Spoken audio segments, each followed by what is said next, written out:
The Aldis podcast is brought to you by Aldis International, supplying your expert AI and digital transformation staffing needs across the US and Europe. Today, you are listening to our ServiceNow series, where we interview the best and brightest of the industry to share their story, advice, and views on the exciting world of ServiceNow and digital transformation.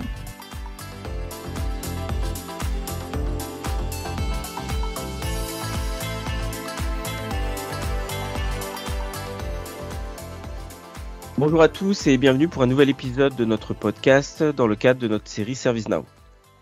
Alors pour me présenter rapidement, je m'appelle Jean-Marc Devineau et je suis spécialisé sur le marché ServiceNow en France chez Aldus International.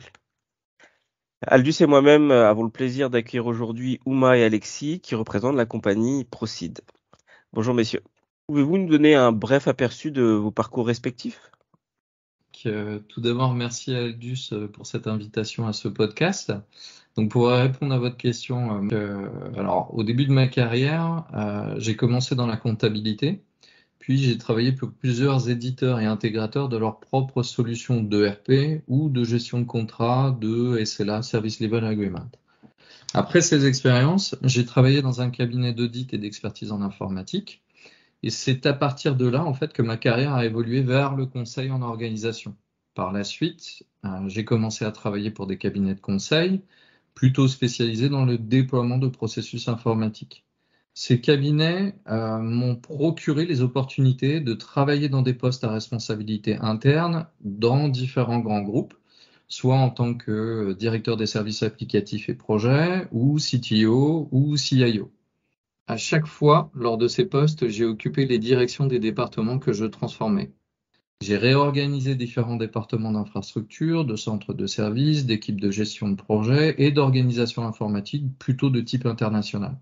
Et c'est grâce à ces expériences que j'ai pu rencontrer Uma, avec qui nous avons créé Procid pour répondre à un besoin du marché. Merci Aldus pour cette interview. Alors, me concernant, je vais me présenter très rapidement. Moi, c'est Uma Shangaria-Ratnam. Moi, ça va faire un peu plus de 20 ans que j'exerce dans le domaine de l'IT et du télécom. Moi, j'ai commencé ma carrière dans l'industrie des télécoms en tant qu'ingénieur réseau, chef de projet. J'étais aussi en charge des déploiements pour différentes entreprises de télécommunications. Par la suite, je me suis orienté vers la gouvernance IT où j'ai travaillé sur différents projets de déploiement d'outils, mais aussi de gouvernance et d'organisation autour de l'IT au global. C'est en 2013 que j'ai commencé, moi, mon aventure sur ServiceNow. J'étais en charge du déploiement de ServiceNow de bout en bout pour une grande entreprise de télécommunications. Après cette expérience, j'ai continué à travailler justement sur la plateforme ServiceNow pour différentes entreprises à différents niveaux, dans des contextes internationaux. C'est courant fin 2018 où j'ai eu la chance de rencontrer Alexis lors de ma dernière mission chez Colas. Et à deux, vous connaissez la suite de l'histoire. Nous avons fondé ensemble Procid. Parlez-nous de Procid. Quels sont vos rôles respectifs ? Uma Shangaria-Ratnam, je suis le cofondateur de la société Procid ainsi que le directeur général. J'assure aussi un rôle d'architecte de solutions, mais aussi de manager au sein de Procid. Donc Alexis Mendoza, je suis le cofondateur et président de la société Procid. Je suis plutôt en charge des finances, du RH juridique, des ventes et des relations partenariales avec ServiceNow. Et de certains clients en collaboration avec Uma, on se partage quelques périmètres. Pourquoi avoir choisi ServiceNow ? Alors, pourquoi ServiceNow ? Je pense qu'il y a beaucoup de réponses possibles malgré tout à cette question. Je pense qu'avec Alexis, c'est avant tout un choix basé sur nos expériences passées en tant qu'anciens clients de la plateforme. Nous avons donc assez de recul, mine de rien, sur l'usage de cette plateforme au sein d'une entreprise et de ce qu'elle peut apporter au global. Nous sommes aussi spécialisés dans le déploiement et la maintenance de tous les modules ServiceNow, aussi bien pour les unités informatiques que pour les différents secteurs d'activité. C'est un outil assez flexible, aujourd'hui capable d'automatiser n'importe quel processus et de digitaliser n'importe quelle fonction dans une entreprise. C'est aussi une plateforme qui aujourd'hui est en constante évolution et nous permet d'adresser différentes fonctionnalités, très conceptuelles certes, mais nous sommes déjà en train d'y œuvrer, notamment la blockchain ou l'IoT, sur des technologies sur lesquelles nous sommes en train de travailler avec Alexis. Comme l'a indiqué Uma, nous sommes spécialisés dans le déploiement et la maintenance de tous les modules ServiceNow, tant pour les départements informatiques que pour les différents départements business de nos clients, par exemple le service après-vente, les ventes, la finance, le RH, les services généraux. Et concernant les secteurs d'activité de nos clients, nous avons des clients de type industriel, fournisseurs de services, télécom, BTP et public. Et pourquoi ServiceNow? Avant tout, parce que c'est un outil très flexible, capable d'automatiser finement et intelligemment tous les processus au sein d'une entreprise et également entre les entreprises. Parlez-nous de certaines de vos relations clients avec lesquelles vous avez travaillé. Pour répondre à cette question, nous, on a pour habitude chez Proceed de travailler en proximité avec l'ensemble de nos clients. C'est avant tout une force parce que, comme je l'ai déjà précisé précédemment, nous avons une expérience en tant qu'utilisateur de cette plateforme. Nous connaissons un peu les contraintes et les avantages qu'il y a autour de l'usage de cette plateforme, tant sur la mise en place, on va dire, en avant-projet que dans l'intégration. Du coup, notre approche, elle est très simple. Avant toute intervention au sein de nos clients, on essaye d'identifier les différents besoins qu'ils ont, les différentes problématiques qui émergent, et nous essayons de mettre en place ensemble un plan d'action pour à la fois traiter les besoins dans l'immédiat, mais aussi un plan d'action sur la suite pour essayer de les accompagner sur la durée. Alors, l'un des points différenciants que nous avons vis-à-vis de nos concurrents du secteur, c'est que nous sommes capables de nous mettre vraiment à la place de nos clients, car comme indiqué lors de notre présentation, nous avons occupé la plupart des postes dans un service informatique en tant qu'interne. Grâce à ces expériences multiples, nous avons acquis des réflexes et une capacité d'anticipation basée sur des contextes complexes et internationaux. Notre vision des enjeux d'une organisation informatique nous aide à proposer les meilleures solutions possibles à nos clients en fonction du timing et du contexte de la DSI. Je pense qu'on a une réelle différence par rapport à nos concurrents là-dessus, car, à ma connaissance, il n'existe pas d'acteurs comme nous avec ce vécu terrain. Pouvez-vous mettre en avant un cas concret? OVH Cloud, suite à l'intégration de la plateforme CSM ServiceNow chez OVH, nous avons travaillé avec les équipes internes avant la fin du premier déploiement pour construire l'organisation et les processus du run avec les différents managers d'OVH. Nous avons ensuite réalisé la mise en place opérationnelle de certaines expertises et aidé OVH à pourvoir certains postes en prestation.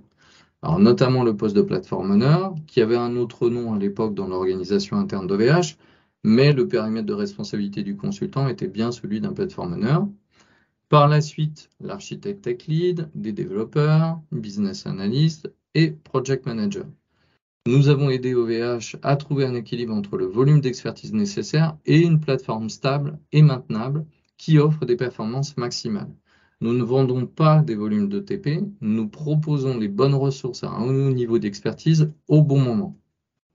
Je vais donner un autre exemple qui est le ministère des Finances et de la Relance économique à Bercy. C'est notre premier client du secteur public et dans ce contexte, nous sommes intervenus sur l'intégration de la plateforme ServiceNow dans un environnement très sécurisé avec beaucoup de procédures et de normes qu'il fallait respecter. Et le tout hébergé dans les data centers du client. C'est ce qu'on appelle le on-premise. Donc, ça veut dire que la plateforme ServiceNow n'est pas hébergée dans le SaaS, dans le cloud de l'éditeur, mais plutôt dans le data center du client. Donc, contexte assez riche, assez technique. Il fallait à la fois respecter un délai très court en termes d'intégration, tout en prenant compte la complexité d'un environnement très technique, comme je le précisais. Donc, pour donner un peu de détails, c'est un environnement complètement sous Unix, un environnement réseau assez complexe et un environnement sécurité qu'il fallait prendre en compte, notamment pour respecter les normes ANSI. Nous disposons au sein de Proceed les compétences nécessaires qui nous ont permis d'installer la plateforme on-premise dans un délai très court, tout en respectant évidemment les recommandations de l'éditeur. On a accompagné aussi ce client dans le cadrage des besoins, mais aussi la définition de ses processus, ainsi que l'intégration de l'ensemble des briques ITSM au sein de ServiceNow. Le changement peut être difficile. Comment parvenez-vous à aider les gens à changer? Alors, Ouma et moi avons vécu pendant de nombreuses années ces problèmes de résistance au changement, aussi bien en interne dans nos équipes qu'on manageait, que également aussi avec les externes, les prestataires externes qu'on avait à driver. Alors, en effet, en tant qu'ancien interne, on a acquis l'habitude de trouver des moyens de fédérer les entreprises qui utilisent des solutions que nous déployons. On a la conviction que nous devons avant tout aider les gens à être acteurs de leur propre changement, c'est-à-dire participer au changement, à la conduite de changement. Comme le précise Alexis, je pense que naturellement, on est un peu tous résistants au changement et parfois on a des difficultés justement à faire le changement parce qu'on n'aime pas quitter notre zone de confort. On doit toujours adapter quelque part le discours et la forme en fonction des personnes que nous avons en face de nous. C'est également vrai quelque part dans la vie personnelle. Je pense que la transparence, l'honnêteté, mais aussi l'écoute sont des éléments clés pour rendre efficace votre conduite de changement. Et comme le précise Alexis, c'est quelque chose qu'on a fait, qu'on a déjà exercé dans nos métiers passés, dans nos expériences passées, qu'on arrive à faire aujourd'hui au sein de Procid. ServiceNow a fait beaucoup d'acquisitions de sociétés d'intelligence artificielle. Où voyez-vous l'avenir du produit? Certains des domaines dans lesquels je trouve que ServiceNow est très pertinent et a une vision d'ensemble de l'écosystème de leurs solutions, c'est au niveau des partenariats qu'ils mettent ou qu'ils sont en train de mettre en place, notamment celui avec Celonis sur le processus mining, où je trouve que la complémentarité entre les deux solutions est très pertinente pour les clients, et les travaux qui sont en cours au niveau de la R&D ServiceNow sur la blockchain, par exemple sur le procurement, mais pas que. Nous-mêmes, chez Procid, nous travaillons actuellement à la mise en œuvre de blockchain interconnectées avec ServiceNow. Et là, j'en dirai pas plus pour le moment car nous sommes encore en développement. Et chez Procid, nous sommes ouverts aux solutions innovantes et nous passons, Uma et moi-même, entre autres, beaucoup de temps à la veille technologique pour mieux servir nos clients. Je pense que nous sommes, pour moi, au début d'une nouvelle ère avec l'arrivée de San Diego, qui est la nouvelle version de la plateforme ServiceNow. Elle apporte pour moi un changement assez radical en termes d'expérience utilisateur.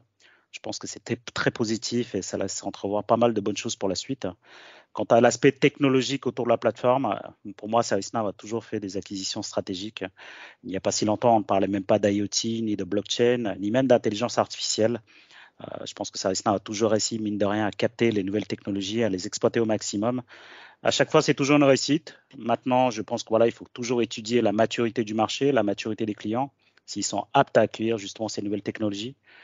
Je pense que ça passe avant tout par un apport pédagogique, une vulgarisation des termes et un conseil assez rapproché auprès des clients qui ferait qu'ils seront à l'écoute ou pas.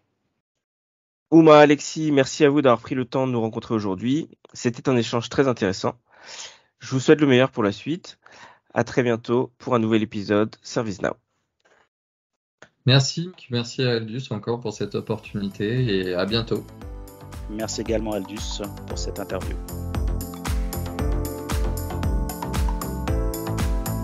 Thanks for listening to this episode of the Aldus Podcast. If you enjoyed today's episode, don't forget to subscribe, rate, and review.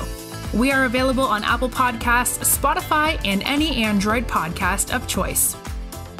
You can also head over to our website, www.aldus.com, to listen to more podcasts, view our open roles, and stay up to date with industry news. Thanks for listening and stay tuned for more great episodes coming very soon.